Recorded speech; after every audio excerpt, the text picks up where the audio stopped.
Hello lovely children. आज मैं आपको कक्षा 12वीं आरोह भाग 2 पाठ 7 जिसका शीर्षक है बादल रात उसके प्रश्न उत्तर बताऊंगी। आप प्रश्न पढ़ने के पहले आप मेरे चैनल को सब्सक्राइब कर दीजिए जिससे कि आपको अगली वीडियो जल्दी जल्दी देखने को मिल सके। चलिए पहला क्वेश्चन पढ़ते हैं। अस्थिर सुख पर दुख की छाया। पंक्ति में दुख की छाया किसे कहा गया है और क्यों?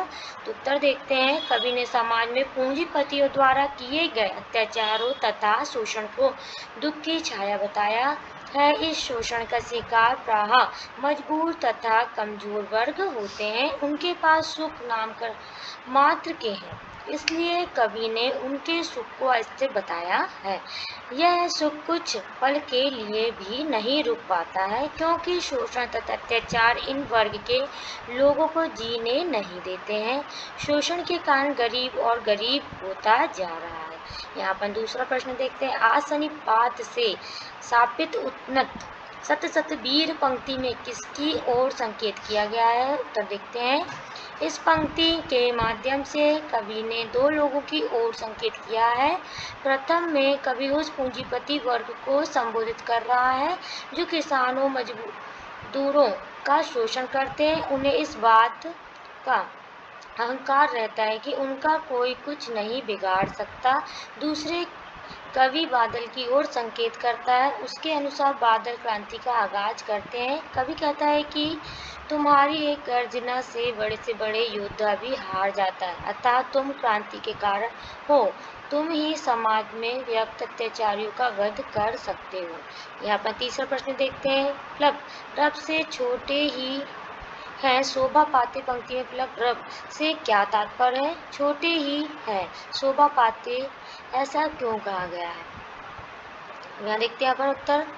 विप्लव रस से कवि का तात्पर्य यहाँ उत्तर बता रहे हैं। विप्लव रस से कवि का तात्पर्य क्रांति से है। यहाँ पर है विप्लव रस से कवि का तात्पर्य क्रांति से है। कवि के अनुसार जब क्रांति होती है तो गरीब लोगों में या आम जनता में जोश भर जाता है। ये वही वर्ग है जो शोषण का शिकार होते हैं। अतः समाज में क्रांति होती है तो इन्हीं से आरंभ होती है। यही क्रांति के जनक होते हैं। क्रांति का आगाज होते ही नए और सुनहरे भविष्य के सामने जोने लगते हैं। सपने को क्या करते हैं? संजोने लगते हैं। प्रसन्नता उनके चेहरे में स्पष्ट रूप से दृष्टिगोचर होती है। कहा गया है कि यही वर्ग क्रांति के समय शोभा पाता है। चौथा प्रश्न देखते हैं। बादलों के आगमन से प्रकृति में होने वाले किन किन परिवर्तनों को कविता के रेखांकित करती है? उत्तर में बताया गया है बादलों के आगमन से उत्तर बादल मैं बता रहे हैं। उत्तर में बादलों के आगमन से आकाश बादलों से भर जाता है। आकाश में गर्जना होने लगती है तथा बिजली चमकने लगती है। चारों तरफ भयंकर आंधी आती है। बिजली की गर्जना पृथ्वी का हृदय कंपा देती है, कपा देती है। इसके साथ ही मूसलाधार बारिश आरंभ होने लगती है। वर्षा का जल पाकर धरती के अंदर सुप्त बीजों में अंकुर फूट पड़ते हैं। छोटे पौधों में नई जान आ जाती है। हवा के जोर से वह हिलने लगते हैं। किसान वर्षा के जल पाकर प्रसन्नता से भर जाता है। प्रश्न देखते हैं। इसका पहला प्रश्न है। तीर्थी समीर सागर पर अस्थिर सुख पर दुख की छाया, जग दग्ध हृदय पर हृदय विप्लव की पल्लवित माया है। उत्तर देखते हैं। पहला वाक्य है कवि बादलों को संबोधित करते हैं। क्या है? करते हुए कहता है कि समीर रूपी सागर में तू तैरता है, अर्थात लोगों की इच्छा से युक्त उनकी नाव हवा रूपी सागर में तैरती है। संसार में व्यक्त सुख सदैव साथ नहीं रहते, इसी कारण इन्हें अस्थिर कहा गया है। अर्थात जो स्थिर ना रहे, इन पर दुख की छाया हमेशा मंडराती रहती है। संसार के लोगों का हृदय दुखों के कारण दग्ध है। ऐसे हृदय पर क्रांति रूपी माया विद्यमान है। हे बादल, तुम आओ और इस दुखी हृदय वाले संसार को अपनी क्रांति रूपी गर्जना से आनंद प्रदान करो। अर्थात जैसे वर्षा काल में बादलों की गर्जना सुनकर गर्मी से बेहाल लोगों को खुशी प्रदान होती है, वैसे ही शोषण तथा अत्याचार से परेशान लोगों को क्रांति से खुशी प्राप्त होती है। अब दूसरा प्रश्न है। अट्टालिका नहीं है रे आतंक भवन, सदा पंख पर ही होता जल विपल पलावन। उत्तर देखते हैं। प्रस्तुत पंक्ति में कवि पूंजीपतियों द्वारा व्यंग कर रहा है। उसके अनुसार पूंजीपति लोग ऊंची ऊंची इमारतों में, क्या बता रहे हैं? में रहते हैं। ये सारे हम गरीबों, किसानों तथा मजदूरों पर अत्याचार करते हैं तथा उनका शोषण करते हैं, अतः उसके लिए पूंजीपतियों को रहने के मकान नहीं है, ये आतंक भवन है। वो क्या कह रहे हैं इनको? आतंक भवन, जिसमें सारे अत्याचारों तथा शोषण का जन्म होता है। कवि आगे कहता है कि लेकिन यह भी स्मरणीय है कि क्रांति का आगाज हमेशा गरीबों में ही होता है, ये लोग ही शोषण का सबसे बड़ा शिकार होते हैं। कवि ने इन्हें जल परावन की संज्ञा दी है। वह कहता है कि क्रांति रूपी बारिश का पानी जब एकत्र होकर बहता है तो वह कीचड़ से युक्त पृथ्वी को डूबो देने का सामर्थ्य रखता है। कवि ने पूंजीपतियों को कीचड़ तथा की संज्ञा दी है, जिसे क्रांति रूपी जल पलावन डुबो देता है। यहाँ पे पहला प्रश्न आता है, पूरी कविता में प्रकृति का मानवीकरण किया गया है। आपको कविता का कौन सा मानवीय रूप पसंद आया है और क्यों? अब उत्तर देखते हैं। पूरी कविता में प्रकृति का सुंदर मानवीकरण किया गया है। हमें इसमें निम्नलिखित पंक्तियों का मानवीकरण रूप पसंद आया है। तो देखते हैं यहाँ पर अपन कौन सी पंक्ति है जो यहाँ बता रहे हैं। हंसते हैं छोटे पौधे लघु भार, सास अपार हिल हिल किल किल, हाथ हिलाते तुझे बुलाते, विपल रब से छोटे ही हैं शोभा पाते। इस पंक्ति में छोटे पौधे को बच्चे के समान दिखाया गया है। जिस प्रकार बच्चे बात करते हुए हिलते हैं, हंसते हैं, हाथ हिलाते हैं और अपने माता पिता को बुलाते हैं, उसे कवि ने बड़े सुंदर रूप से पौधों में दर्शाया है। पौधों का यह मानवीय करण दिल को छू जाता है। इसके साथ ही यह मानवीकरण बड़े सरल शब्दों में किया गया है। क्रांति का समर्थन करते हैं ये पौधे मानो अपनी प्रसन्नता व्यक्त कर रहे हों। या दूसरा प्रश्न है, कविता में रूपक अलंकार का प्रयोग कहाँ कहाँ हुआ है? संबंधित वाक्यांश को छांटकर लिखिए। तो देखते हैं, कविता में समीर, सागर, रण, तरनी तथा आतंकवाद के अंदर रूपक अलंकार का प्रयोग हुआ है।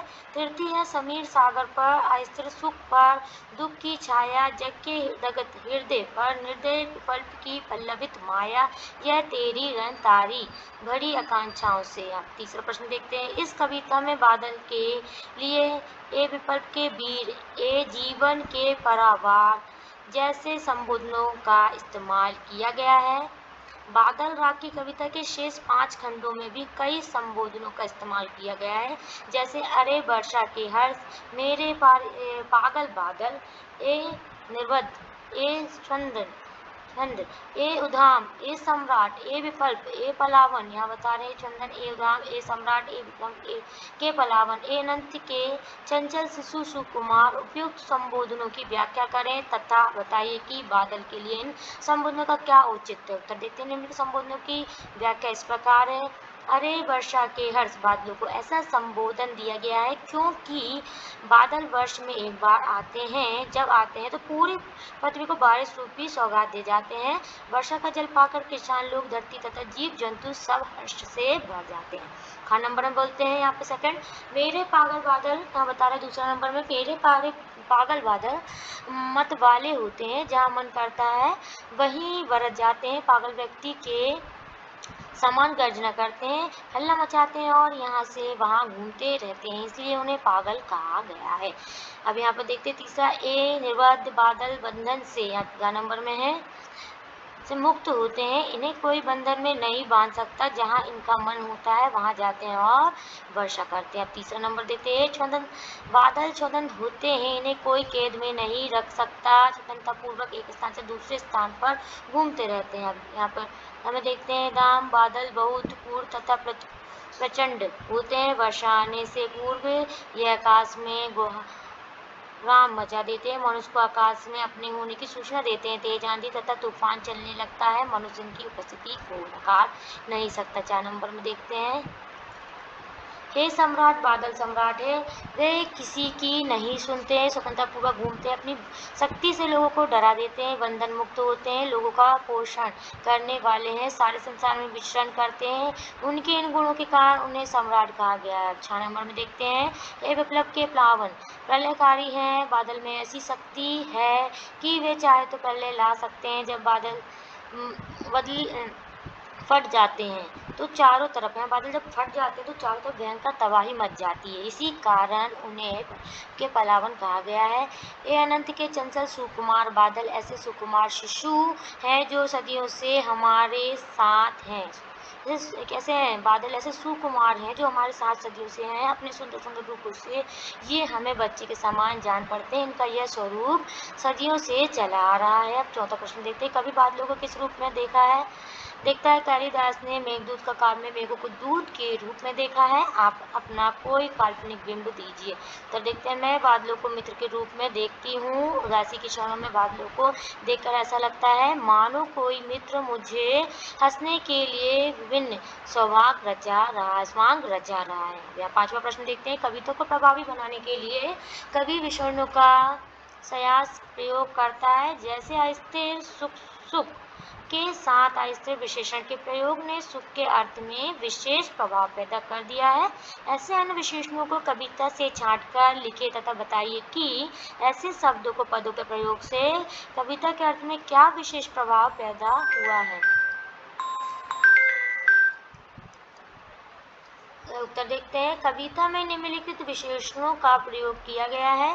पहला, दग्ध हृदय, हृदय के आगे दग्ध विशेषण लिखकर उसके दुख को बहुत अच्छी तरह स्पष्ट किया है। दूसरा देखते हैं, निर्दय विप्लव के क्रूर स्वरूप को दिखाने के लिए निर्दय यहाँ बता रहे हैं विप्लव को शब्द से प्रभाव पड़ता है। तीसरा, ऊंचा कर से, इसमें ऊंचा विशेषण शब्द लगाकर प्रभाव पड़ता है, इससे उनका यहाँ बताना विशेषण शब्द लगाकर प्रभाव पड़ता है, इससे उनका गौरवशाली स्वरूप उभर कर आता है।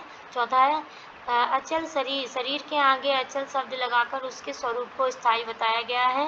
पांचवा, आतंक भवन, भवन के स्वरूप को भयंकर बनाने के लिए आतंक शब्द लगाया गया है। यहाँ आतंक का जन्म होता है और यही वह पलता है। छठवां देखते हैं, सुकुमार शरीर, इनका शरीर बहुत कोमल होता है, अतः उससे बताने के लिए सुकुमार शब्द लगाया गया है, इससे बहुत प्रभाव पड़ता है। सातवां देखते हैं, क्षीण बाहों की कमजोरी को दर्शाने के लिए क्षीण शब्द लगाया गया है।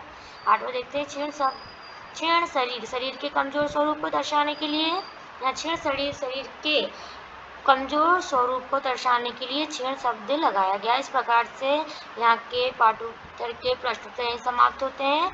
मेरा ये वीडियो आपको पसंद आया तो आप मेरे चैनल को सब्सक्राइब कीजिए, लाइक कीजिए, कमेंट कीजिए, जिससे कि आपको अगला वीडियो जल्दी देखने मिले। Thank you.